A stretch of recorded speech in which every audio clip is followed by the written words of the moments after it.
اعوذ باللہ من الشیطان الرجیم بسم اللہ الرحمن الرحیم۔ ولادت با سعادت کے بعد 3-4 روز تک آپ صلی اللہ علیہ وسلم کی والدہ ماجدہ نے آپ کو دودھ پلایا۔ پھر آپ صلی اللہ علیہ وسلم کے چچا ابو لہب کی آزاد کردہ کنیز صوبیہ نے آپ صلی اللہ علیہ وسلم کو دودھ پلایا۔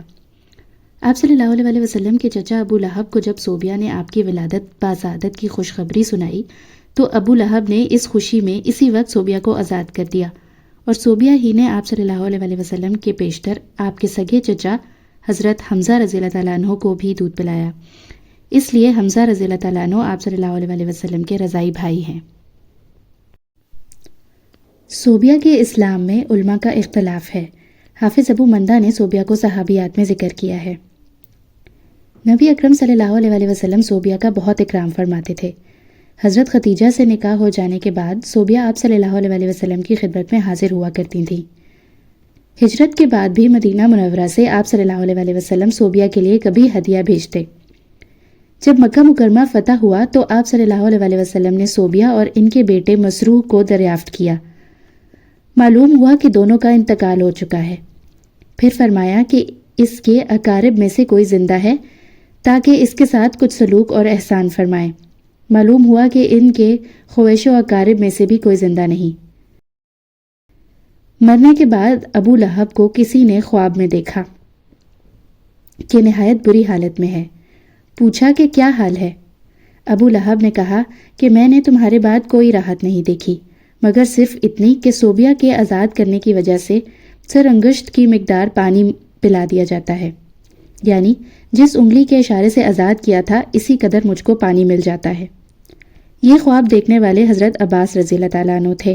ابو لہب کی وفات کے 1 سال بعد یہ خواب دیکھا۔ صوبیہ کے بعد حلیمہ سعدیہ نے آپ صلی اللہ علیہ وسلم کو دودھ پلایا۔ عرب میں یہ دستور تھا کہ شرفا اپنے شیرخوار بچوں کو ابتدا ہی سے دیہات میں بھیج دیتے تھے تاکہ دیہات کی صاف و شفاف آب و ہوا میں ان کی نشو و نما ہو، زبان ان کی فصیح ہو اور عرب کا اصلی تمدن اور عربی خصوصیات ان سے علیحدہ نہ ہوں۔ ابو بکر رضی اللہ تعالیٰ عنہ نے ایک مرتبہ عرض کیا کہ یا رسول اللہ صلی اللہ علیہ وسلم، آپ کی زبان نہایت فصیح ہے۔ آپ صلی اللہ علیہ وسلم نے فرمایا، اول تو میں قریش میں سے ہوں اور پھر بنی سعد میں نے پرورش پائی ہے۔ اسی دستور کے مطابق ہر سال بنی سعد کی عورتیں شیرخوار بچوں کی تلاش میں مکہ آیا کرتی تھیں۔ حلیمہ فرماتی ہیں کہ میں اور بنی سعد کی عورتیں شیرخوار بچوں کی تلاش میں مکہ آئے۔ میرے ساتھ میرا شوہر اور میرا ایک شیرخوار بچہ تھا۔ سواری کے لیے ایک لاغر اور دبلی گدھی اور ایک اونٹنی، جس کا یہ حال تھا کہ ایک قطرہ دودھ کا اس سے نہ نکلتا تھا کہ ہم بھوک کی وجہ سے رات بھر نہ سوتے۔ بچہ کا یہ حال تھا کہ تمام شب بھوک کی وجہ سے روتا اور بلبلاتا۔ مجھ میں اتنا دودھ نہ تھا کہ جس سے بچہ سیر ہو سکے۔ کوئی عورت ایسی نہ رہی کہ جس پر آپ صلی اللہ علیہ وسلم پیش نہ کیے گئے ہوں، مگر جب یہ معلوم ہوتا کہ آپ صلی اللہ علیہ وسلم یتیم ہیں تو فوراً انکار کر دیتی کہ جس کا باپ ہی نہیں اس سے حق الخدمت ملنے کی کیا توقع کی جائے۔ مگر یہ کسی کو معلوم نہ تھا کہ یہ یتیم نہیں ہے، بلکہ یہ وہ مبارک مولود ہی ہے کہ جس کے ہاتھوں میں کیسر و کسرا کے خزائن کی کنجیاں رکھی جانے والی ہیں۔ دنیا میں اگرچہ اس کا کوئی والی اور مربی اور حق الخدمت دینے والا نہیں، مگر وہ رب العالمین جس کے ہاتھ میں تمام زمین اور آسمان کے بے شمار خزائن ہیں، وہ اس یتیم کا والی اور متولی ہے، اور اس کی پرورش اور تربیت کرنے والوں کو وہم و گمان سے زائد حق الخدمت دینے والا ہے۔ سب عورتوں نے شیرخوار بچے لیے، صرف حلیمہ خالی رہ گئیں۔ جب روانگی کا وقت آیا تو حلیمہ کو خالی ہاتھ جانا شاک معلوم ہوا۔ یکا یک غیب سے حلیمہ کے دل میں اس یتیم کے لینے کا نہایت قوی اور شدید تقاضا پیدا ہوا۔ حلیمہ نے اپنے شوہر سے جا کر کہا، خدا کی قسم میں ضرور اس یتیم کے پاس جاؤں گی اور ضرور اس کو لے کے آؤں گی۔ شوہر نے کہا، اگر تو ایسا کرے تو کوئی حرج نہیں، امید ہے کہ حق جل شانہ اس کو ہمارے لیے خیر و برکت کا سبب بنائے۔ برکت لغت میں خیر الہی کا نام ہے، یعنی اس خیر اور اس بھلائی کا نام ہے کہ جو براہ راست اللہ کی طرف سے نازل ہو اور اسباب ظاہری کو اس میں دخل نہ ہو۔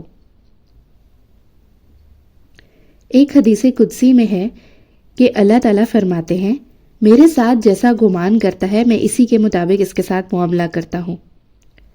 حلیمہ اسی برکت کی امید پر آپ صلی اللہ علیہ وسلم کو لے آئیں۔ اللہ نے اسی امید کے مطابق ان پر برکتوں کا دروازہ کھول دیا۔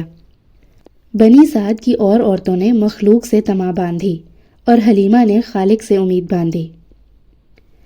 حلیمہ کہتی ہیں کہ اس مولود موسود کا گود میں لینا تھا کہ اتنا دودھ ہوا کہ آپ صلی اللہ علیہ وسلم بھی سیراب ہو گئے اور آپ کا رضائی بھائی بھی سیر ہو گیا۔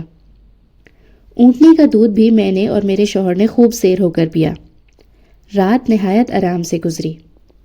صبح ہوئی تو شوہر نے حلیمہ سے کہا، اے حلیمہ، خوب سمجھ لے کہ خدا کی قسم تو نے بہت ہی مبارک بچہ لیا ہے۔ اس پر حلیمہ نے کہا، خدا کی قسم میں یقین سے کہتی ہوں کہ البتہ میں اللہ سے یہی امید رکھتی ہوں۔ اب قافلہ کی روانگی کا وقت آیا اور سب سوار ہو کر چل پڑے۔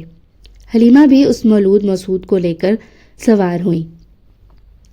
حلیمہ کی وہ دبلی پتلی سواری جس کو پہلے چابک مار مار کر ہنکایا جاتا تھا، وہ اب برق رفتار ہے اور کسی طرح تھامے تھمتی نہیں۔ اس وقت تو وہ ایک نبی کا مرکب بنی ہوئی تھی۔ ساتھ والی عورتوں نے پوچھا، اے حلیمہ، یہ وہی سواری ہے؟ اس نے کہا، ہاں۔ عورتوں نے کہا کہ واللہ اس وقت تو اس کی شان ہی جدا ہے۔ حلیمہ کہتی ہیں کہ اسی طرح ہم بنی سعد میں پہنچے۔ اس وقت بنی سعد کی سرزمین سے زیادہ کسی جگہ قحط نہ تھا۔ میری بکریاں جب شام کو چراہ گاہ سے واپس آتیں تو دودھ سے بھری ہوئی ہوتیں اور دوسروں کی بکریاں بالکل بھوکی آتیں۔ یہ دیکھ کر لوگوں نے اپنے چرواہوں سے کہا کہ تم بھی اسی جگہ چرایا کرو جہاں حلیمہ کی بکریاں چرتی ہیں۔ چنانچہ ایسے ہی کیا گیا، مگر پھر بھی یہی ہوا کہ شام کو حلیمہ کی بکریاں پیٹ بھری ہوئی دودھ سے لبریز آتیں اور دوسری بکریاں بھوکی واپس آتیں، تنوں میں دودھ کا ایک قطرہ نہ ہوتا۔ حلیمہ کہتی ہیں کہ اللہ تعالیٰ ہم کو اسی طرح خیر و برکت دکھلاتا رہا اور ہم اللہ کی طرف سے اسی طرح خیر و برکت کا مشاہدہ کرتے رہے۔ اسی طرح جب 2 سال پورے ہو گئے تو میں نے آپ صلی اللہ علیہ وسلم کا دودھ چھڑا دیا۔